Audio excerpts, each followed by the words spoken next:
Hello guys, Yunara pool just won, so today we will play Yunara X Optics. So the first thing that I do when I play Yunara X Optics or Yunara in general is always to go Doran's Bow with Alacrity and Double Adaptive Force. That's a tech that you already saw in many of my videos, where we basically have no sustain in our build, and the only way to obtain it is by going refillable potions and going healing boots. So do keep it in mind when you're playing this character. You have no healing anywhere. We're currently playing against one of the hardest matchups for Yunara as well, which is Kaylin. It's a really hard matchup for this character. We're gonna do our best and simply explain why I like Yunara X Optics a bit more than Kraken. The first reason for why I like X Optics a bit more nowadays is simply that... Oh, did I get XP? Okay, nice. It's simply that it's a bit easier to execute. I do believe that Yunara is an insane high skilling champion, just like Ezreal, okay? Ezreal is really hard. The same goes for Yunara, because you have to use your movement to engage, and the character in itself is quite weak, and you have no reliable way of hard engaging enemies, if not your W, which is the only hard slow, if we can say it in this way. Like, we have no stance, we have nothing like that. Our range is decent, but in the end, I always feel like, you know, champions like Kaylin again, they hard counter you because it's just like poke you and you never reach them out. And I have no reliable source of hard engage. Now, thank God this game I have an Nautilus as well, so we might still find some angles during the game. I'm gonna wait for him to get level 2, of course, because you guys gotta keep in mind that this guy came late to the laning phase, trying to play for top in first level. And that's pretty fine, I don't mind. I already know that this is a losing lane, so gotta be really careful about all the damage that they deliver. Now I can sort of call something here. Yeah, we got a really good trade-off. No flash.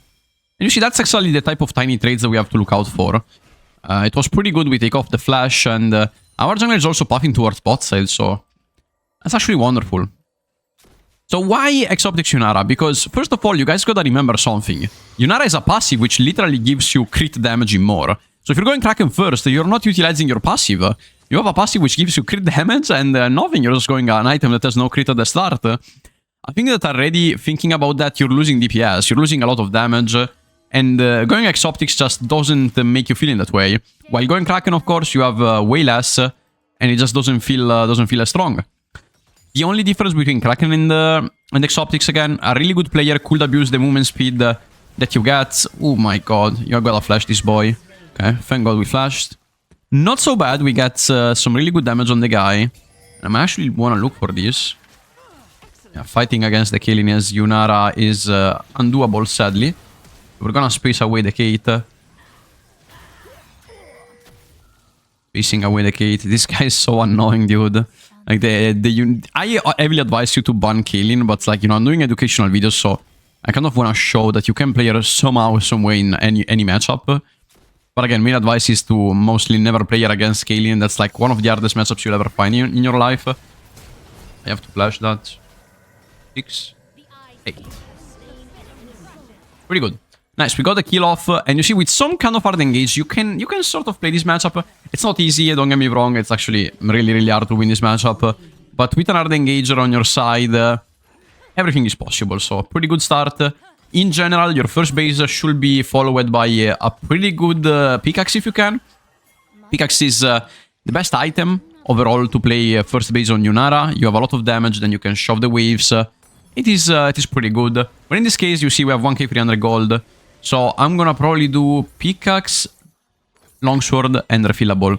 Now, the reason for why I'm not going non-quiver is not because it's bad. Critical strike is really good, as we mentioned a few seconds ago, because of the passive of Yunara.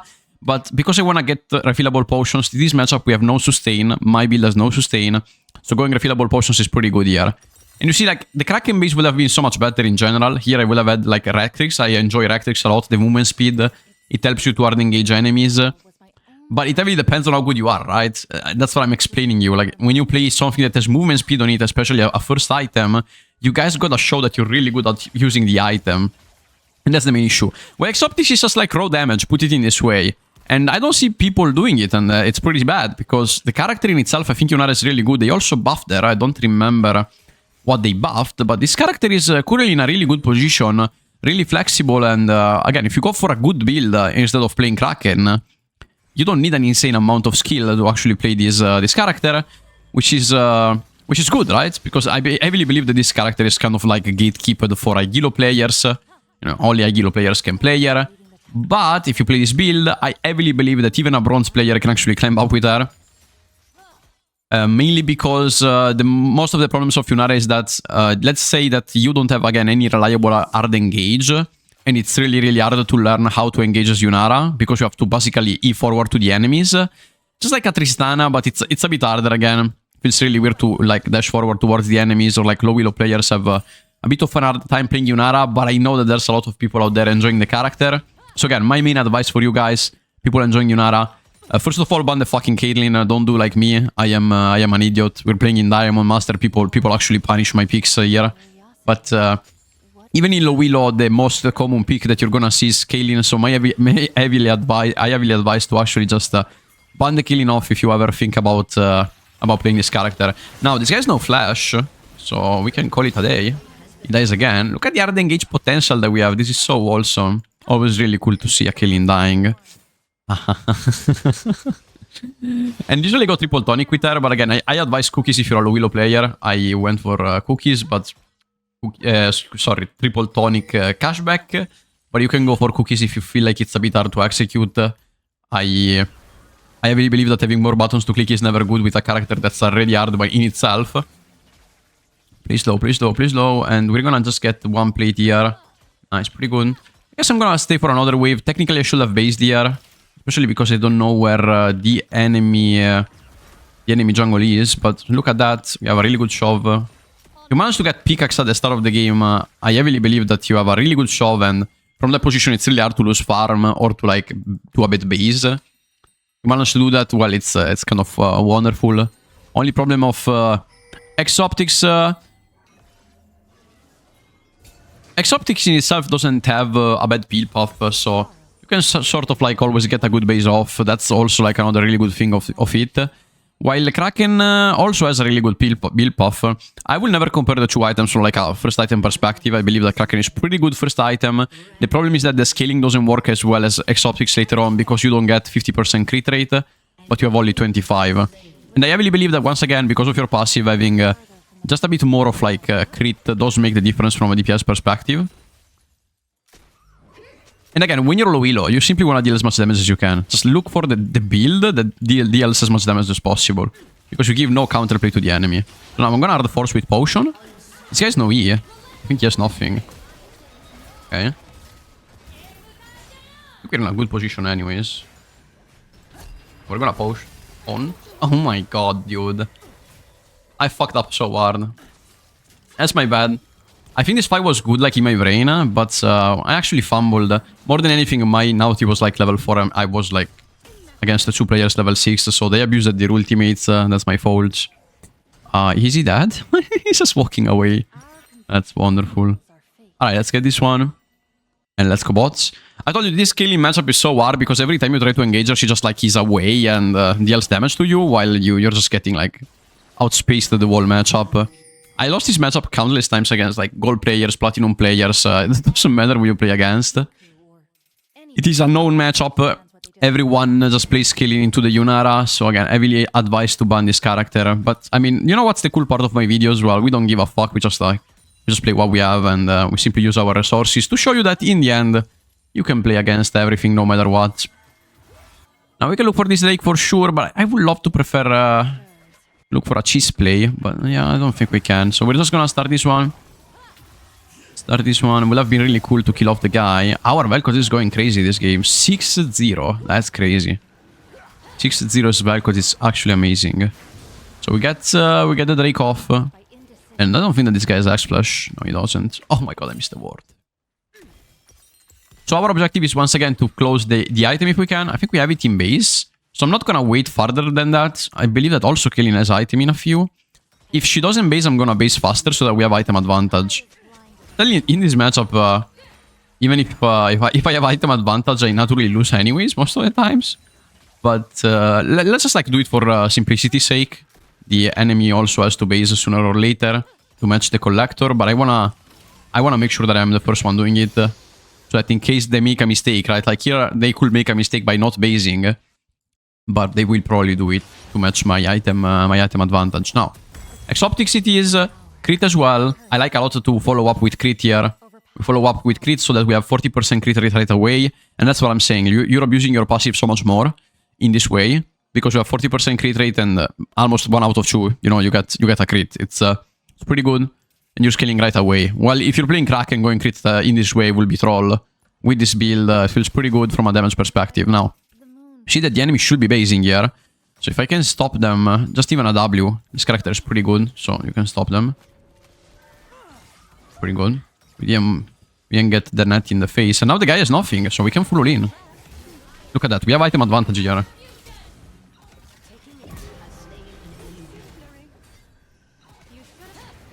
Okay, we got 2. That's pretty good. See, because of Exoptics and because we had item advantage and the enemy didn't base, we get a kill advantage. And we're playing in Diamond, by the way. We're not playing in Challenger, but this happens quite often, as you can see. You manage to get the item first, the enemy makes a mistake, and then you simply punish right away.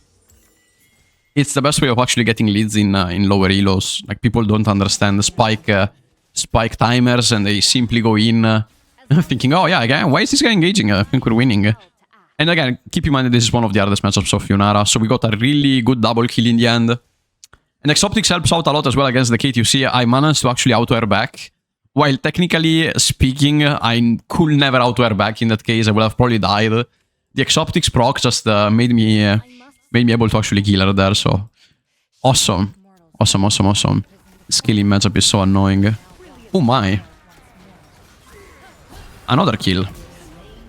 Pretty good binding out, yeah, I'm so happy. This guy's doing really well. And see, the hard engage against the killing is always welcomed when you're playing Yunara. Because else it feels really hard to actually play against her. She's just gonna outrange you the whole game. Having some hard engage is always needed if you wanna play against the killing character. I don't think there's any more important band that you should do below Masters, really. Like, especially because the play rate, again, we talked about the play rate of killing, which is insanely high after an insane amount of years in Silver Elo. Every game there's genuinely like someone playing killing in low elo anyways. Okay, guy ulted. Ooh, I dodged that. So yeah, Sele, I had to force my ultimate here, which I'm not a fan of, because that's the only way of engaging killing for me. Or to like follow up and engage. But we're gonna accept that and simply W this. And now we are gonna base. So another thing that I want to mention is when you play this build, you're looking out for... Yeah, we can force the tower at this point. I'm a bit late though. The guy is dead. Nice. Come here. I think we can Q this guy. I have a lot of range. He has no Q. Can't reach. Unfortunate. No, dude! Get out. Okay, we base and then we go mid lane. Thank you for the follow, Ray. Actually, I'm not streaming right now, but you guys gotta know that I stream as well. I'm currently not streaming when I do these educational videos. We do them outside of live because I can focus a bit more and we can talk a bit more about like the build and itself and what's the game plan. So we're currently playing Exoptics Feed Hunter. I like a lot Feed Hunter with this build because you are abusing your first 3 autos that deal critical damage. And to me, that's a 1v1 build again. You should play it when you don't have Amelie or a Lulu. I personally like more Kraken if I'm playing with a Lulu or Emilio. Because you can hit more, and they usually go Arden Chancer as well. So you have more hits per second, let's say, and more DPS overall.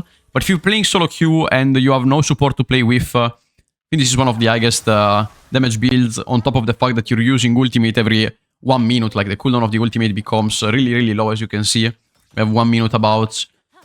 And I am a fan of like these solo queue builds, because they... Of course, they are playable when you are solo. While Yunara, I heavily believe that the build of Yunara that everyone is using, so the Kraken Runans one, Kraken PD, Kraken Feed Hunter even some people do, it's heavily based on a team environment. Because movement speed just works so much better on the high end. So people kind of like get baited on thinking, this guy plays Kraken, so it must be the right way to actually play the game. That's wrong. Keep it in mind. Pro players just do what is the best and... it's mostly based on their leagues, not on low elo leagues. Because if they could go full damage way, they probably would. But going full damage is never the right choice on a team environment. So you guys always like be really careful when you watch pros on like what they build. Because for low elos, I always advise to just go full damage. But once you reach a certain level, like Diamond Masters, safety becomes more important. But feeding yourself is priority in low elo. I always advise, again, something that deals a shit ton of damage, which in this case is this one, okay? So here I see that they are really, really late. You see that the Herald is like 9k, so we're gonna stay milling to hard shove this one and then eventually play the fight later. My team are forced way too early. I didn't expect that. Yeah, that's a bit bad. I expect them to fight this fast because my team wasn't playing that. Like my jungler was on the other side as well. Yeah, they made a mistake. Any mistake by my team, sadly. I'm not gonna look to kill Kaylin or anything like that. This matchup again is really, really hard. But we eventually just wanna take a few waves, let the Herald, and if we can force Million Tower, that will be really cool. Right, so we can force Million Tower. Pretty good. And maybe just enter this position now. Now we should be able to enter it. Okay. Can get the Scuttle, which is pretty good. Gonna get it. And leave it to Sylas as well. Leave the Scuttle to Sylas, and now we're gonna shove this wave. Okay, from here, you usually check how much resistances they have, like if they have a lot of armor or not. I see that the enemy doesn't have an insane amount of resistances. See, we have a Mercury here, but no plated anywhere. And my team is mostly AP, as you can see.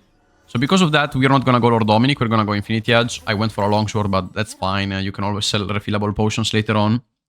Still don't feel like I need healing. So because I don't feel like I need healing, I am not buying it for now. I usually buy healing boots only when you need them. Even if you need to stack them, I personally believe that it's more than enough, especially with characters that have a lot of like area of effect. Just like Yunara. So you can delay them a bit with no problems. The enemy doesn't have much poke outside of Kaylin. Kaylin could have ulted me a bit more in this game, I will say. This guy dead. Careful on the Vi. We're fine. There's a lot of stuff happening. The guy dies. E of my team. Ah, we managed to not die, so we can shove this one now. It's still pretty good. You see how we shoved the wave in like 3 seconds and a half, and now we can fight right away. Ooh, nice flash by the guy. Go down. We're on the corner fight. Okay, we kill one. I can't reach it. Nice chew. Yeah, it was a pretty good fight anyways. The vision wasn't the best, but I knew that Vi was on the right, and they have no way of disengaging that. So in the end, the fight turned out to be pretty good. We can just push Million now. And yeah, our next spike, guys, is the Infinity Edge. Again, I really advise to look for this build, guys, because look at the damage that we're providing. And we're playing against a Kaylin Diamond Elo, so something like that. Summored Engage actually surely helped us to actually win this matchup. Again, the main advice still stays the same. Make sure to play this build because it's just amazing, really. The damage that you can provide on a solo queue environment is crazy. So, again, the runes, you guys know it. In case I will put them now as well. But they aren't anything crazy. We're gonna go healing boots now. Let's not delay them too much. At least we get a few stacks in so that people don't go crazy over my videos. And now let's just get Infinity Edge. Generally speaking, my advice is, if your team is full AP, you go Infinity Edge third. If my team has a lot of AD or crit damage, I will go Lord Dominic third. Because I expect the enemy team to go some resistances regarding what my team has. Ooh, almost lost that. Alright, 1k for the Infinity Edge. Of course, our objective now is to play the Drake fight, the Nash fight, and to get our Infinity Edge. Playing a bit high gear, but I see the position of Vi. So you gotta check all the position of the enemy players if you wanna do what I'm doing. It's not wrong, but you gotta be sure of what you're doing. We can take the Million a bit high gear just to make sure that now we're free to move wherever we want.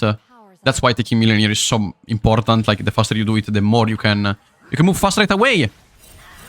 Ooh, nice one.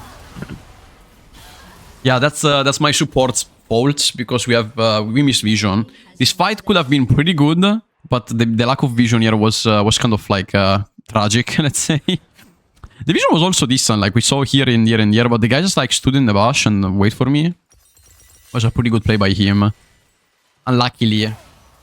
That's still fine, I heavily believe that we're fine. This guy will probably die, but we have a good fight anyways. I'm ready for the Drake anyway. I don't think we should be leaving this anyways. The enemy top laner died. It's gonna be a 4 versus 4 if my team waits. I'm gonna call that I'm gonna come in a few. So if they wait and the enemy doesn't start Drake, we have no reason to actually start it out. I'm gonna say that I'm coming. But they gotta wait a bit. They gotta wait a bit. They gotta wait still. Oh my. Okay, they're playing fast, but Velkot's got a good angle. He got a good angle. And we're still gonna join the fight anyways. We have to make sure that we win it. Now, let's just get the Drake off. We should be able to take the Drake. Or to make him come so that he has to smite the Drake and we get it. Oh my. I can smite it. Never mind. I actually fucked up. I can't believe it. That's pretty sad. That's fine.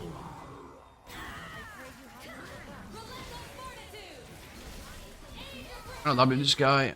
Can I reach him? Oh, I have no... Oh my god. I haven't saw that the guy was lethality. That's my fault. We're gonna sell this, get this one. I made a mistake buying that longsword anyways. Don't wanna waste the time on not doing that. Made a few mistakes here in this game. The enemy's playing lethality Vi. I didn't see that. Lethality Vi is crazy actually.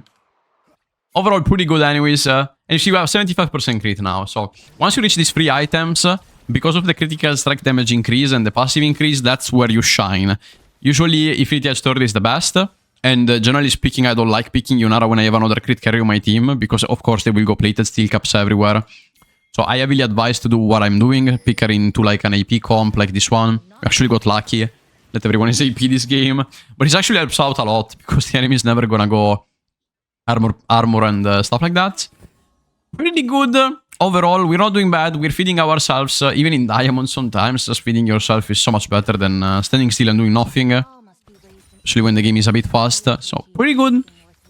We made a few mistakes in the road, but keep in mind, guys, like no one is perfect. Mistakes happen, and it's just about how you play after the mistake happens. You know, like your mental and which type of mistake you've made. In that way, you can surely come back and just think about how to get back into the game. We're currently doing really well, anyways. We're in a good position outside of everything. So I'm gonna shadow top lane because we wanna take this top lane T1. You guys see that top lane, like mid lane T1 is already taken. So our objective here is to take the next one here. If now it doesn't die, careful on... Oh, actually pretty good. Okay. Killer. Oh my god. Is everyone here?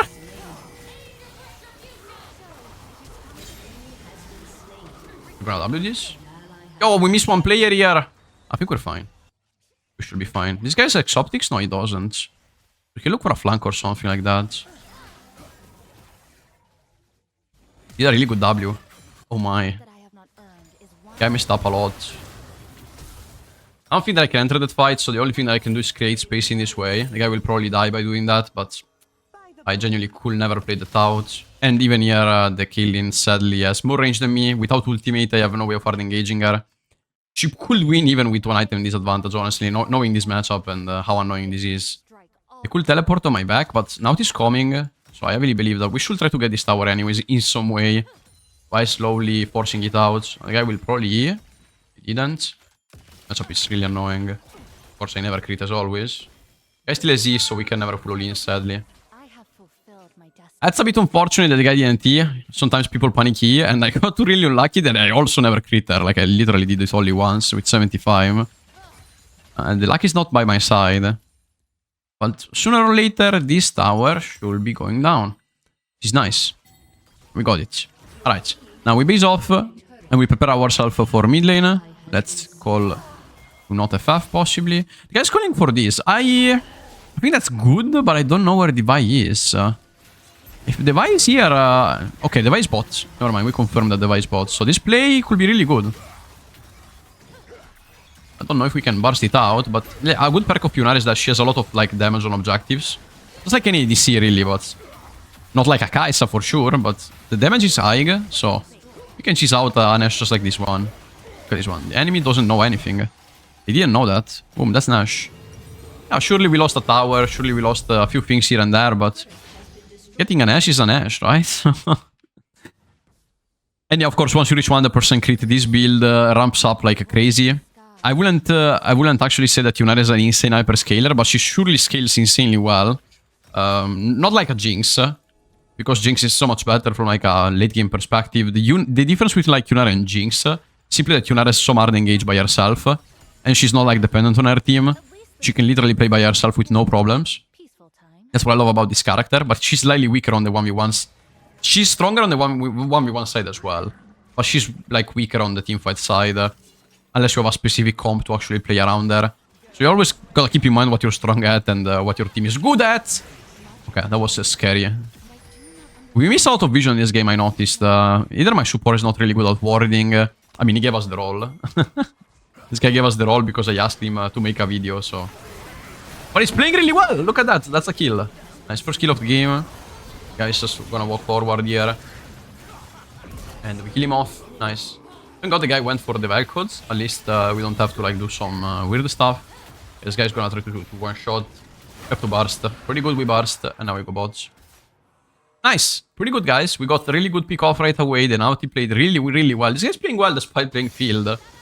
The Naughties are always a bit of a coin flip. You never know how they're gonna play, let's say.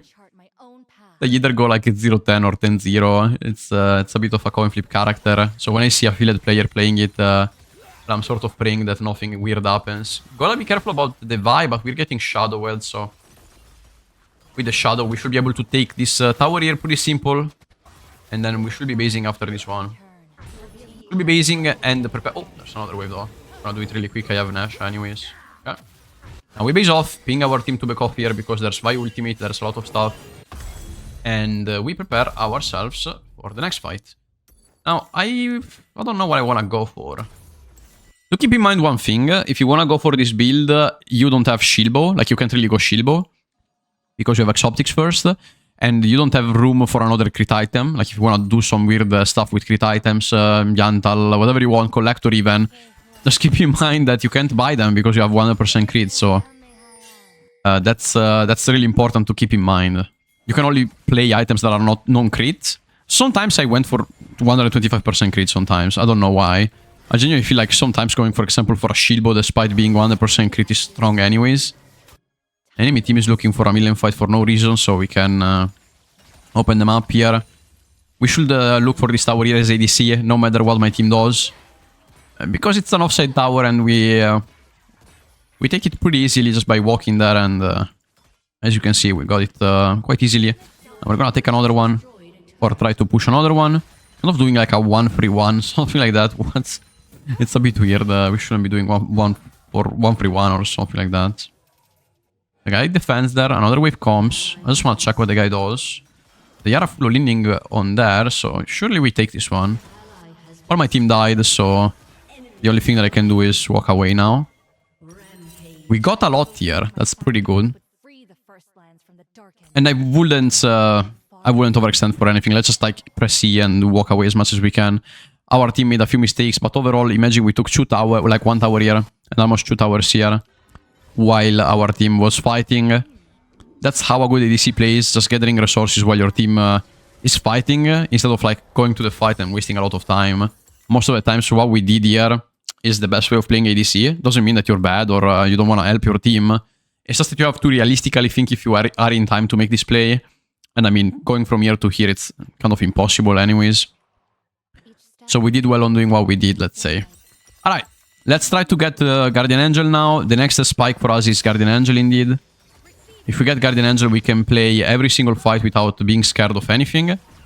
We can never dodge the Vi ultimate lethality. You know, lethality Vi tends to be quite annoying because of the fact that she can one-shot you. So having Guardian Angel this game is pretty good. We can probably go for a QSS as well this game. They have Lissandra, Renekton stun. So I'm pretty sure that I want to go for QSS. I just didn't want to buy it right away. Even if it would have been a pretty good item instead of GA. Heavily depends on how my team plays. I kind of want to fight right away, even if this looks a bit hard. This guy's 1 HP. Going full all-in without vision is not something that I enjoy, so we're simply gonna take the wave and wait. Renekton is overextending a bit. I think this is a pretty good kill. Actually, like most of the times, even in Diamond, the players tend to overextend a lot. This was a good play if he didn't miss. But it's fine. Gonna take the wave anyways. We're not gonna waste time by chasing him. Bam, bam, bam, bam. We have Drake in 1 minute, so we're gonna shove another one. My team basing now is a bit weird. We still have 10 seconds. They could have shadowed me. But I'm just gonna do it really quick without overextending too much again. Be really careful here because my team based. So I'm like 5 to 7 seconds late here. Just wanna mention that. Alright, let's go QSS. QSS, I don't have gold for it. We're gonna go Pikachu just to increase our DPS even more. We have 100% crit. My team hard forced exactly at the time that I was basing. And that's why I hate Diamondilo.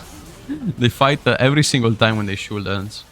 The guy's gonna look for me. We have vision of her, so we're gonna wait. I'm gonna one-shot her, possibly. Okay, I'm not gonna barrier that. The guy flashes off. I wanna keep the barrier, possibly.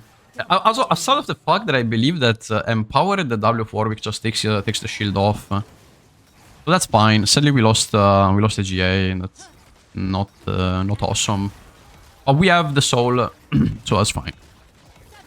When Flash Eater, I will keep everything because there's like a really important fight in a few.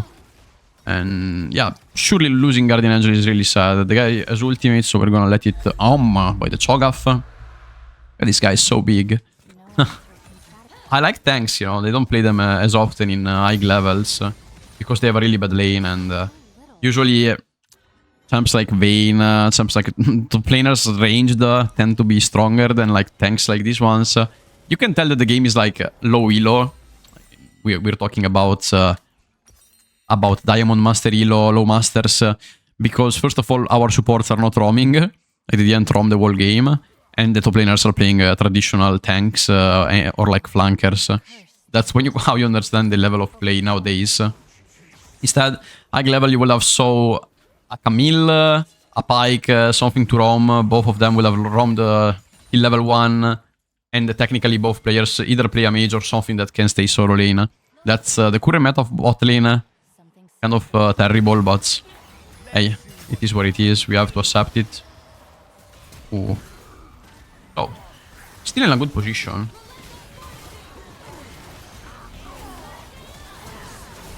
Flash off. Yeah, really good flash. Can we dodge this one? We kill him. Nice. Pretty good fight. We dodged everything. We played really well. Even if we were on a corner, and I do believe that... I mean, our comp works well in a corner, but also the enemy comp does work well in a corner. So it's a 50-50, right? But we are really ahead.